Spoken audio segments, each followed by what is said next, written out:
Salam dəyərli izləyicilər, Güvən Nəşriyyatın bu gün təşkil etdiyi Sınaq 13-ün tarix fənnindən testlərin izahlarını sizlərə təqdim edəcəm.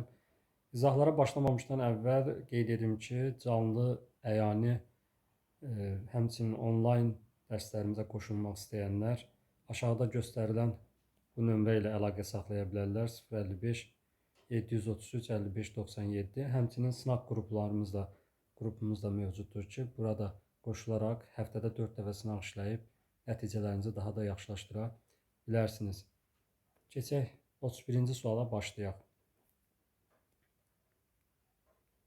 Verilənlər arasında hansı tarixi şəxsiyyətə aid məlumat yoxdur? Dağlıq Qarabağın Ermənistana güzəştə gediləcəyi halda müxtəlif dövrlərdə Azərbaycandan qoparılmış ərazilərin geri qaytarılmasını təklif etməsi.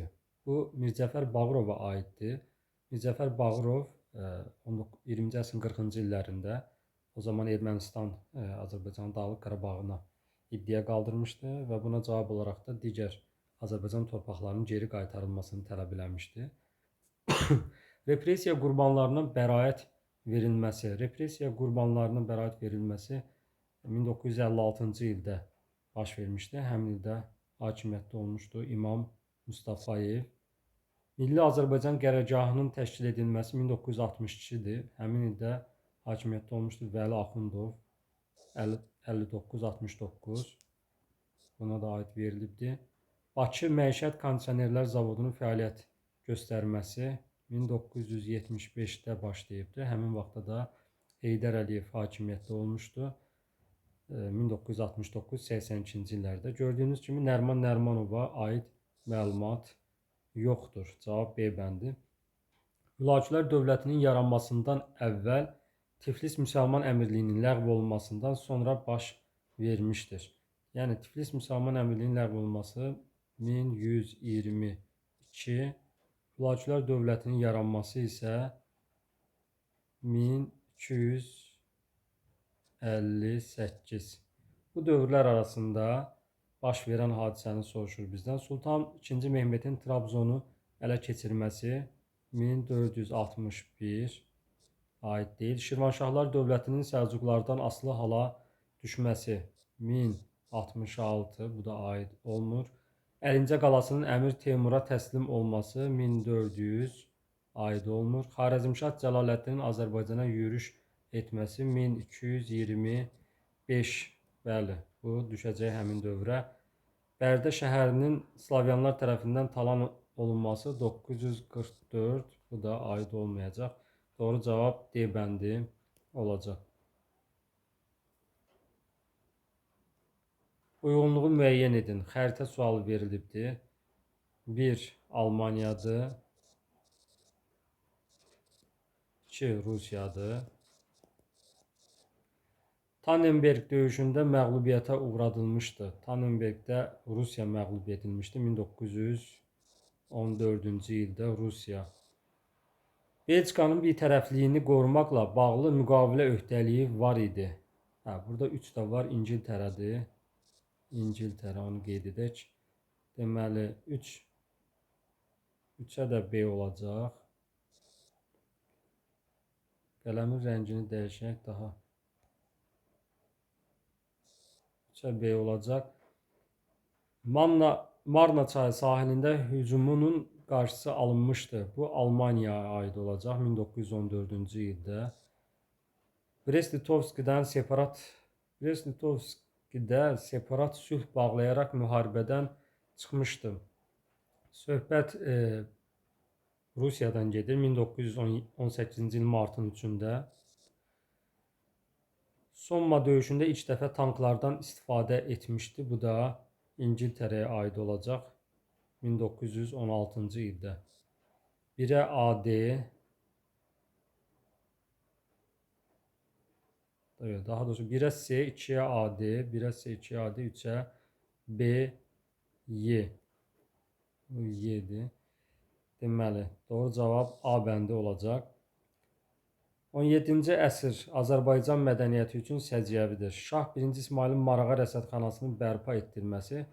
Şah 1-ci İsmail 1501-14-cü illərdə hakimiyyətdə olmuşdu. 16-cı əsr aid deyil. Şeyx Cüneyd məqbərəsinin inşa olunması. Şeyx Cüneyd məqbərəsi 1544-cü ildə Qusarın Həzrə kəndindədir. 16-cı əsrdir bu da. 1544. Məhəmməd Tahir Vahidin Tarixi Vahid əsərini yazması. Məhəmməd Tahir Vahid 17-ci əsrdə 1642-66-cı illərdə hakimiyyətdə olmuş 2-ci Abbasın tarixçisi olmuşdu. Həmçinin Şah Süleymanın da vəziri olmuşdu. 17-ci əsrdə yaşayıb yaratmışdı. Doğru cavab C bəndi olacaq. Naxçıvanda Əlincə çayı üzərində körpünün salınması 16-cı əsrdir. Şeyx Səhvi xalçasının toxunması isə 1539, bu da 16-cı əsrdir. Cavab C bəndi olacaq.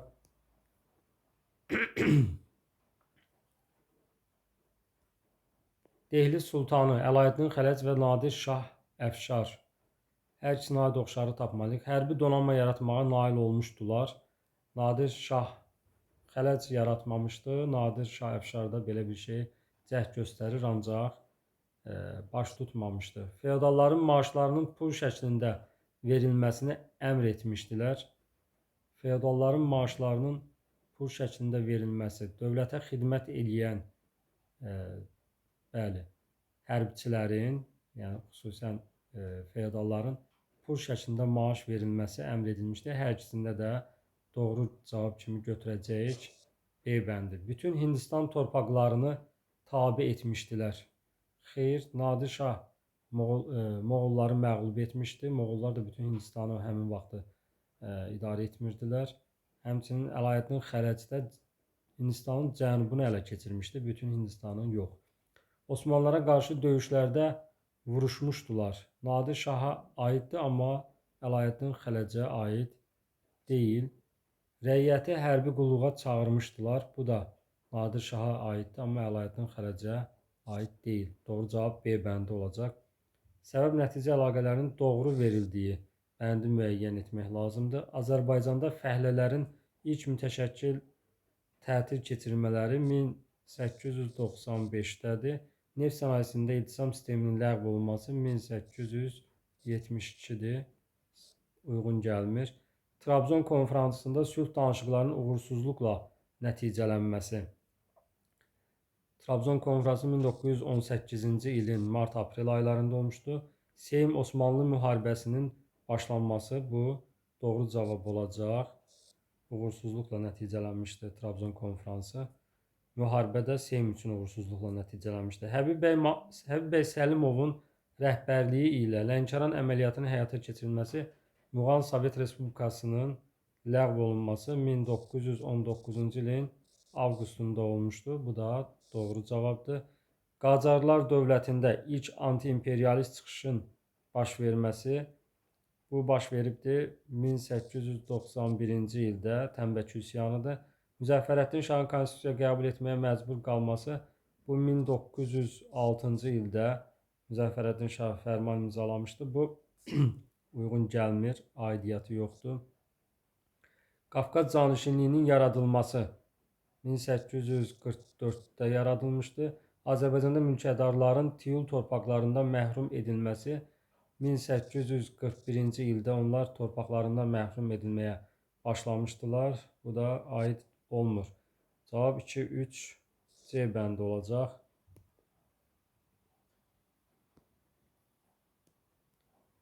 Respublika dövrünün sonlarında Romada və 2-ci Henrikin hakimiyyəti dövründə İngiltərədə orduda baş vermiş dəyişiklik.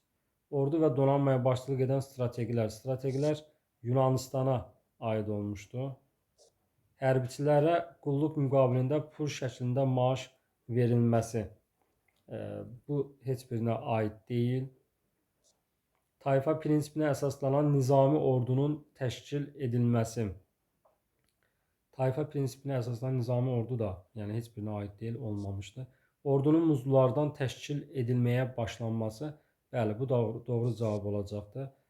Muzlulardan təşkil edilir. Romada əsgərlər dövlətə yox, sərkərdələrə sədaqət andı içirlər və nəticədə sonra da vətəndaş müharibəsi baş vermişdi. 2-ci Henrikdə qalxan pulu vergisi feodallardan alaraq əvəzinə muzlu ordu təşkil etmişdi.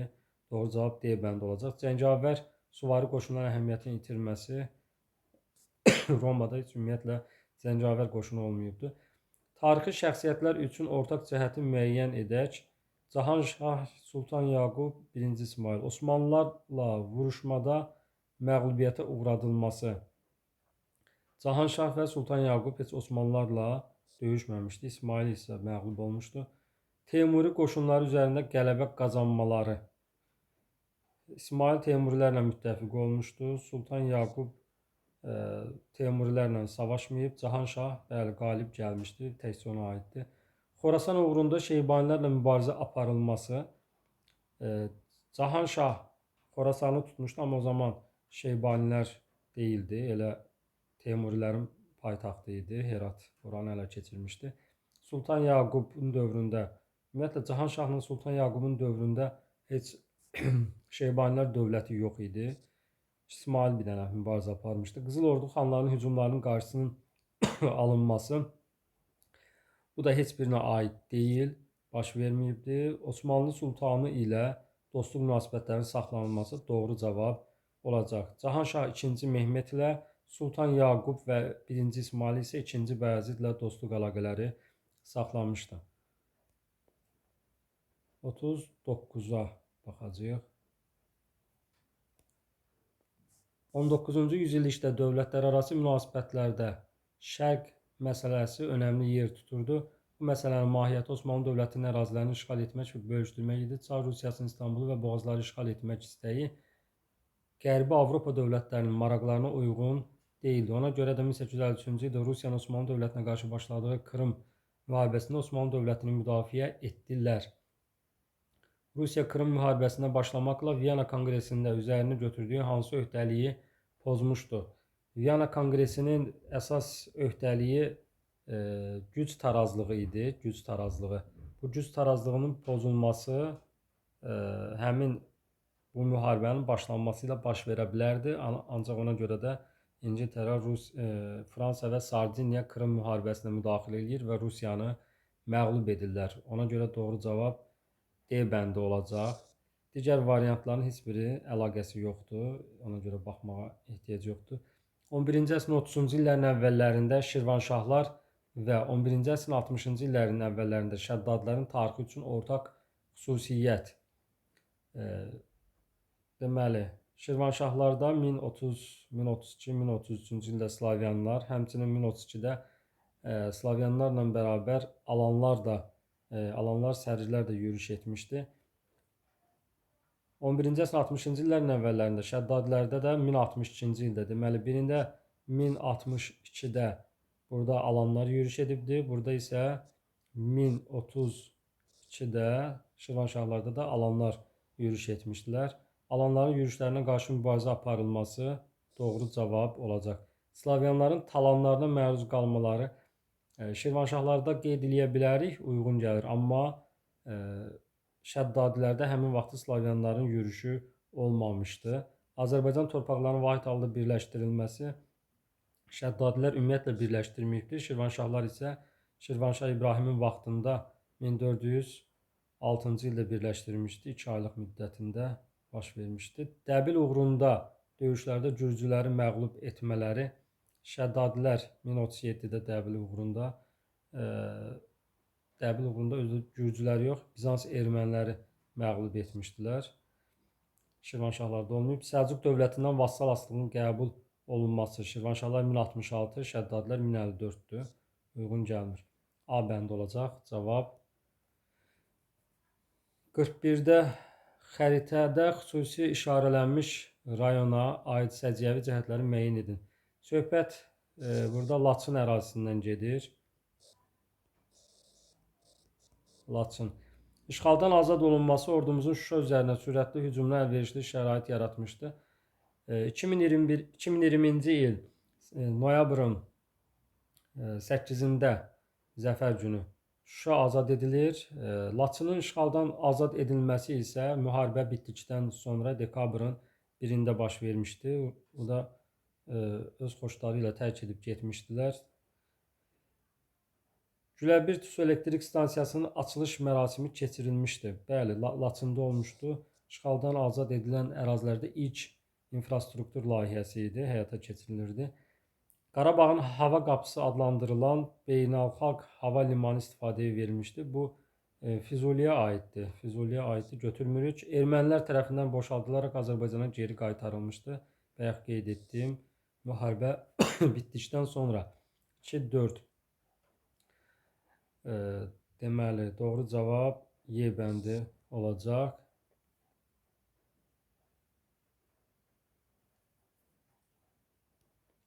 Tarixi proseslərin məntiqi ardıcıllığını tamamlayın deyir. İtaliyanın şimal şəhərləri ilə Papanın ittifaq yaratması söhbət 12-ci əsrdən gedir.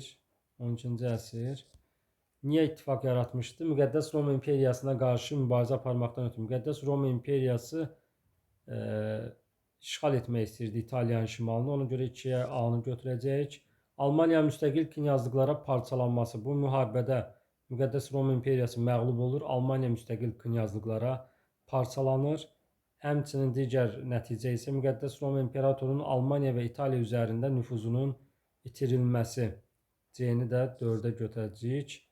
German tayfasının İtaliyanın şimalından qovulması aid olmur. Müqəddəs Roma imperatoru ilə protestant knyazlar arasında bu ümumiyyətlə 16-cı əsrə gedir çıxır. Reformasiya hərəkatına. 2-yə A, 4-ə C olacaq B bəndi.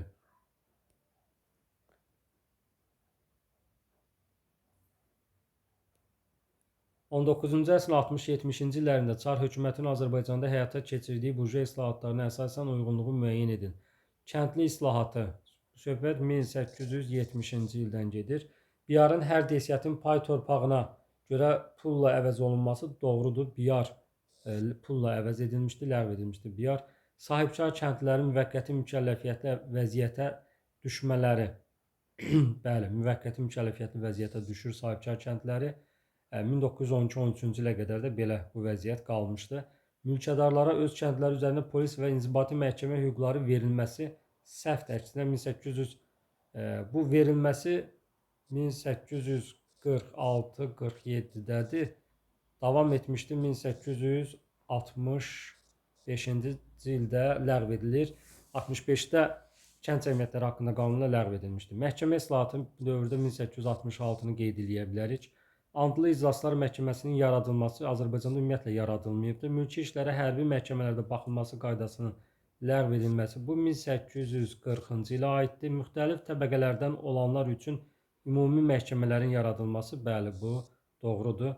Şəhər islahatı 1870-də Rusiyada qəbul edildi əsasnamə, Azərbaycanda 78-də həyata keçirilmişdi. Bakı, sonra isə İrəvana aid edilmişdi.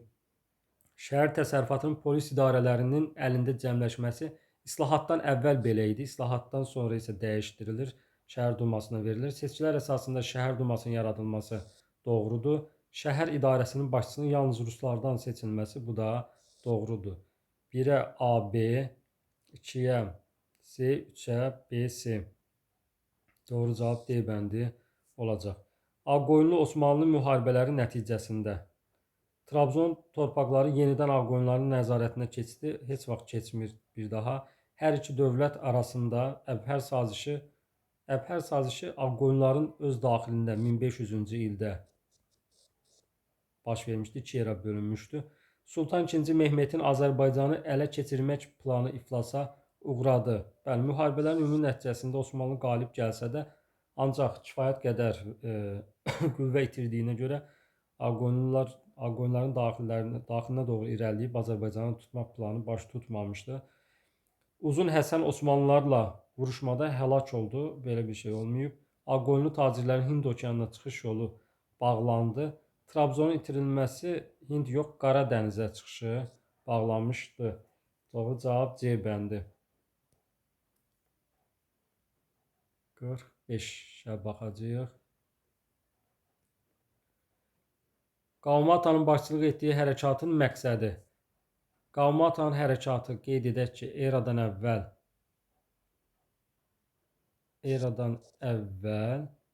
522-ci ildə baş vermişdi bu hərəkat. Bu hərəkat Əhəməni Fars hakimiyyətinə qarşı çevrilmişdi.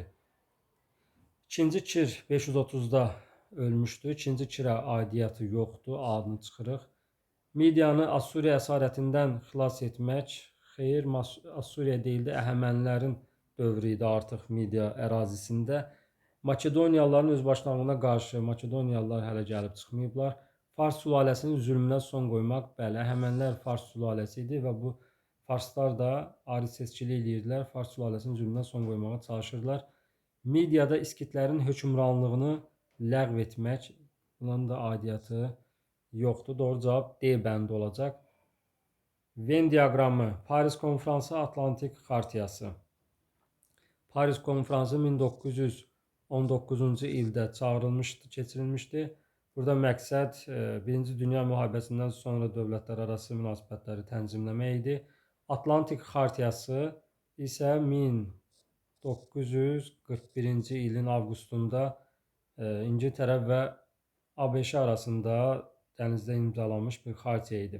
Faşist blokuna qarşı müharibənin məqsədlərinin müəyyən edilməsi bu Atlantika Xartiyasına aiddir. Dövlətlərarası münasibətləri nizamlamaq üçün millətlər cəmiyyətinin yaradılması bu 1919-da yaradılıb Paris konfransında 1-ə B-dir. Almaniya və onun müttəfiqləri ilə müqavilələr imzalanması Paris konfransına aiddir. Məğlub olmuş Almaniya və müttəfiqləri ilə müqavilə imzalanır. Hər bir xalqın öz müqəddəratını təyin etmə prinsipinin irəli sürülməsi hər ikisinə də aid edəcəyik. İkinci Dünya müharibəsi dövrünə aid olması da Atlantika Xartiyasına aiddir. 1-ə BS, 2-yə AY, 3-ə D, cavab B bəndi olacaq. 47. Gödə Əhməd hərbi əyanların müqavimətini qırmağa, Ara müharibəsinə son qoyub Bayandurlu dövlətini möhkəmləndirməyə cəhd göstərdi. İqtisadi vəziyyəti qaydaya salmaq üçün bir sıra islahatlar keçirdi. 20-yə qədər vergini ləğv etdi. Gödə Əhmədin bu addımları səbəb oldu. Feodal ara müharibələrin başa çatmasına, xeyir əksinə Bayandurlu sülaləsinin hakimiyyətinin möhkəmlənməsinə çalışır, ancaq bacarmır. Mərkəzləşmiş dövlətin formalaşmasına buna da çalışır, ancaq bacarmır. Hərbi köçmə əyanların qiyamlarını və elə buna görə də bacara bilmir. Bu qiyamlar nəticəsində də öldürülmüşdür. Soyurqal sahibinin vergilərdən azad olunmasına, onsuz da soyurqal sahibi vergilərdən azad edilmişdi. Yəni qoyunlarda soyurqal sahibləri vergi ödəmirdilər. Doğru cavab D bəndi olacaq. Daha əvvəl baş vermişdi. Qüds krallığının əsasının qoyulması 1099, Thomas Münserin başçılığı ilə kəndli müharibəsi 1524-dən 25-ə qədər davam etmişdi. Orleanın ingilislərin mühasirəsindən xilas edilməsi 1429, Tudorlar sülaləsinin hakimiyyətə gəlməsi 1485, Qızılgül müharibələrindən sonra Augsburg müqaviləsinin imzalanması 1555. Əvvəl soruşur bizdən, cavab A bəndi olacaq. 49. Xəritədə rəqəmlərlə qeyd edilmiş xanlıqlara aid ümumi cəhətləri müəyyən etmək lazımdır. 2 qeyd edək Qubadır, 5 Şamaxıdır, 1 İrəvandır, 3 Gəncədir, 4 də Urmiyadır. 2-5 Qarabağ xanlığından asılılığının qəbul edilməsi. Quba, Şamaxı heç biri asılılığı qəbul etməmişdi Qarabağ xanlığından. Əsasının Əfşar tayfasından olan xan tərəfindən qoyulması. 1-4 Gəncə, İrəvan, Urmiya, bəli. İrəvanda Mirmehdi xan Əfşar, Urmiyada Fətəli xan Əfşar əsasını qoymuşdu. İki hakimiyyətinin mövcud olması 3-5 Gəncə, Şamaxı, bəli, bu da doğrudur. Gəncədə 1780-83, Şamaxı isə yaranandan 1747-dən 1763-ə qədər iki hakimiyyətin mövcud olmuşdur. Şəki xanına qarşı Gürcü çarı ilə müttəfiqlik münasibəti saxlaması 2-3 Quba, Şamaxı, xeyr. Söhbət Qızılqaya xəyanətində iştirak edən xanlıqlardan gedir. Quba, Şamaxı ora daxil deyil. 2-3 cavab Y bəndi olacaq. 50-ci sual. İngiltərənin 14-cü yüzillik və 17-ci yüzilliyin 80-ci illərində idarəetmə sahəsində həyata keçirdiyi oxşar tədbir, parlamentli monarxiya idarəetmə formasının bərqərar olması. Bu təkcə 1689-cu ildə hüquqlar haqqında bil bura aiddir. Təkcə yəni A təkcə birinə aiddir, ikisinə də aid deyil. Kralın qanunlara veto qoymaq hüququnu itirməsi bu da təkcə ikinciyə aiddir. Parlamentin qanunlar qəbul etmək və vergi toplamaq hüququnu qazanması. Deməli 13-cü əsrdə 1265-də parlament zaten vergi qoymaq hüququ var idi, vergiləri qoymaq hüququ. Kralın razılığı ilə, kral daha doğrusu parlamentin razılığı ilə vergiləri qoyurdu. Qanunlar isə 14-cü yüzillikdədir. Vergi qoymaq hüququnu qazanması. Burada xırda bir incəlik var ki, yəni vergini 14-cü yüzillikdə deyildi, 13-cü yüzillikdə idi. Yəni bir balaca bu sualın özündə problem var, amma ən uyğun variant C götürəcəyik. 17-ci yüzillikdə də bayaq qeyd etdik, hüquqlar haqqında bildə də 1689-da parlament yenə orada da yenə vergi məsələsini zaten var idi, vergi məsələsini qoya bilirdi. Qanunlar qəbul etmək də burada tamamilə verilir parlamentə. Burada cavab C olacaq. Katolik mütləqiyyət rejiminin əsasının qoyulması. Katolik mütləqiyyət rejiminin əsası əksinə 1689-da tamamilə bu katolik mütləqiyyət rejimi dağıdılır. Kralın vergiləri parlamentin razılığı ilə təyin edə bilməsi. Kralın vergiləri parlamentin razılığı ilə təyin edə bilməsi bu təkcə 14-cü yüzilliyə aiddir. 17-də isə artıq tamamilə parlament özü vergiləri təyin edirdi. Şeyx Məhəmməd Xiyabaninin Seyid Cəfər Pişəvəri ilə oxşar Səttarxandan fərqli cəhətlərini müəyyən edin. Xiyabani hərəkatı 1917-20-ci illərdir. Pişəvəri hərəkatı 1941-46-cı illər, 2-ci Dünya müharibəsi dövrünə düşür. Səttarxanın hərəkatı isə bu məşrutə hərəkatı kimi biz bunu yadda saxlaya bilərik. Onun orada üsyanı 1908-də olmuşdu. Belə də qeyd edə bilərik. 1908-də üsyanın başlanması. 8 məşrutə hərəkatı da 1905-11. İndi bu iki hərəkata uyğun gəlsin, amma Səttarxana məşrutə hərəkatına uyğun gəlməsin. Cənubi Azərbaycana muxtariyyət verilməsi uğrunda mübarizə aparmaları ilk dəfə Xiyabani hərəkatında olmuşdu bu muxtariyyət. Pişəvəridə də var idi, doğru cavab götürəcəyik, amma Səttarxanda yox idi. Sovet İttifaqı ilə əlaqə saxlamaları. Seyid Cəfər Pişəvəri Sovet İttifaqı ilə əlaqə saxlayıbdı. Xiyabaninin dövründə isə Xiyabani imtina edir. Sovet İttifaqı o dövrdə yaranmamışdı, 22-ci ildə yaranmışdı. Ümumiyyətlə, bolşeviklərlə də əlaqə saxlamamışdı, üz döndərmişdi. Milli hökumət təşkil etmələri, milli hökumət hər ikisində də olubdu. 1920-də Xiyabanidə, 1945 dekabr 21 Azər hərəkatında da Pişəvəriyə aid götürə bilirik. Qacarlar sülaləsinin hökmranlığına qarşı üsyan qaldırmaları. Deməli, Səttarxan götürə bilərik. Qacarlar 1925-ci ilə qədər hakimiyyətdə olubdu. Seyid Məhəmməd Xiyabani də bir növ Qacarlara qarşı idi. Ancaq Seyid Cəfər Pişəvəridə artıq Qacarlar deyildi, Pəhləvilər idi. Ona görə bu səhvdir. Cavab 1-3 C bəndi olacaq. 52-ci suala baxırıq. Zaman oxunda Türk dövlətlərinin tarixinə aid hadisələrin xronoloji ardıcıllığını müəyyən edin. Göytürklərin Kürşadın rəhbərliyi ilə üsyan qaldırması 639, Avropa Hun dövlətinin süquta uğraması 470, Satıq Buğra xan İslamı dövlət dini elan etməsi 932. Deməli, A ilk dəfə olacaq 470. A bura gedəcək 2-yə, B bura, C də bura. 1-ə B, 2-yə A, 3-ə C, cavab B bəndi olacaq. Bazarqılı insan və neandertal tipli insanlara xas olan əlamətlər. Bacarqılı insan alt paleolitdə yaranıb, alt paleolit, neandertal, orta paleolit, ulu icma halında yaşamaları doğrudur hər ikisi də dövrünə düşür ulu icma. Alt paleolit dövründə yığıt yaranmışdı bacarıqlı insan, yəni yenə də davam eləmişdi, Neandertal insana da aiddir. Yığıcılıq və ovçuluqla məşğul olmaları insanların bəli ilk məşğuliyyət növləri idi. Daş alətləri cilalamağı və deşməyi bacarmaları bu Neolit dövrünə aiddir. Neolit. Bu da ağıllı insana aid olacaq. Ağıllı insan.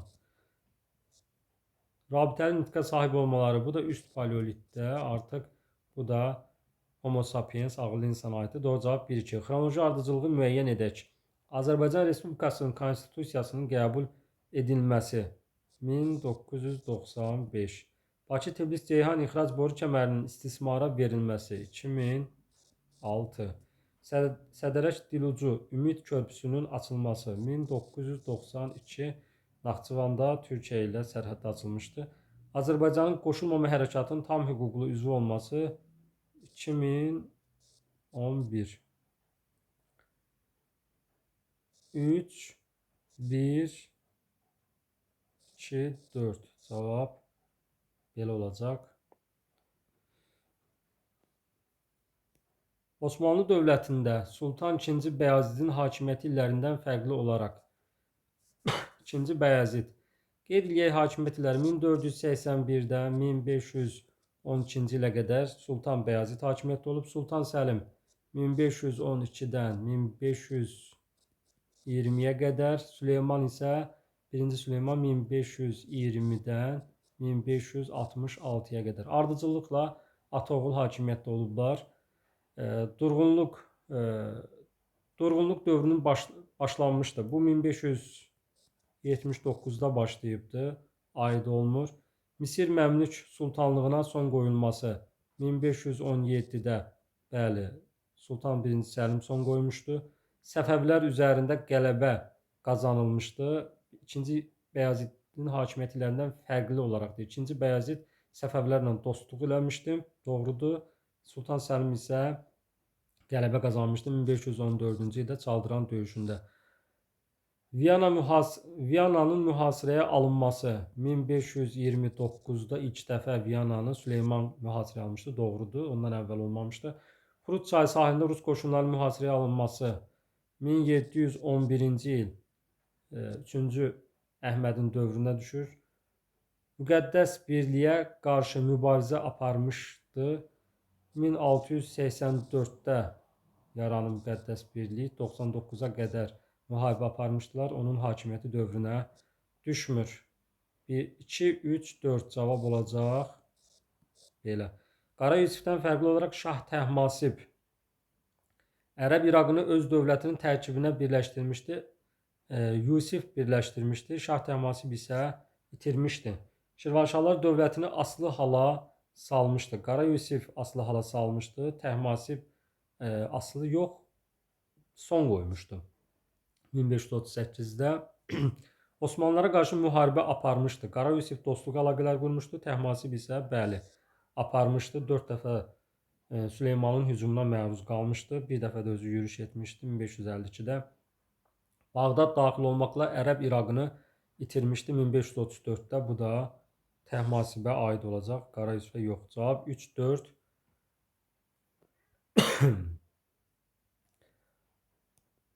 Səlcuqlar və Teymurilərlə bağlı uyğunluğu müəyyən edin. Oxşarlıqlar, fərqliliklər. Abbasilər xilafətinin asılı hala salınması. Abbasilər xilafətinin asılı hala salınması. Səlcuqlar asılı hala salıbdı. Teymurilərin dövründə artıq Abbasilər qalmamışdı. 1258-də süqut etmişdi. Bu fərqlilikdir. Xorasan uğrunda mübarizə aparılması. Səlcuqlar Qəznəlilərlə mübarizə aparıblar. Teymurilər də Xorasanda Şeybanilərlə mübarizə aparıblar. Şeybanilər Xorasanı tutublar axırda və Teymurilərə də son qoyublar. 1507-ci ildə. Deməli, bu oxşarlıq olacaq. Cənubi Qafqazın tabe edilməsi. Hər ikisi də Cənubi Qafqazı tabe edir. Dövlətin inzibati cəhətdən uluslara bölünməsi. Təkcə Teymurilərə aiddir, Səlcuqlarda olmayıbdı. Kiçik Asiyaya hərbi yürüş təşkil olunması. Səlcuqlar 1071-ci ildə Malazgirt döyüşü, daha sonra e, Anadolunu ələ keçirirlər. Sonra Konya və Ankaranı Məlikşah ələ keçirmişdi, aiddir Səlcuqlara.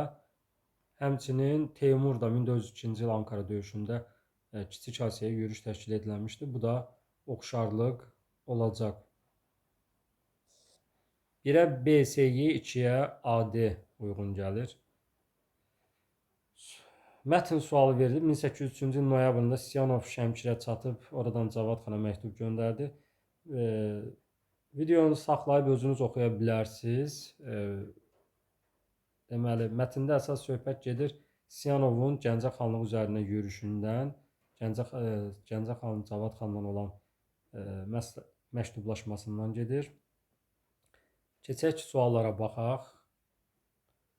General Syanovun Gəncə xanlığının işğalına böyük əhəmiyyət verməsinin 2 səbəbini yazın. Gəncə xanlığı əhəmiyyət verməsinin əsas səbəbi bu idi ki, Gəncə xanlığı Rusiyaya qarşı mübarizə aparırdı. Digər xanlıqlara məktublar göndərərək Ruslara qarşı birləşməyi istəyirdi. Bu bir.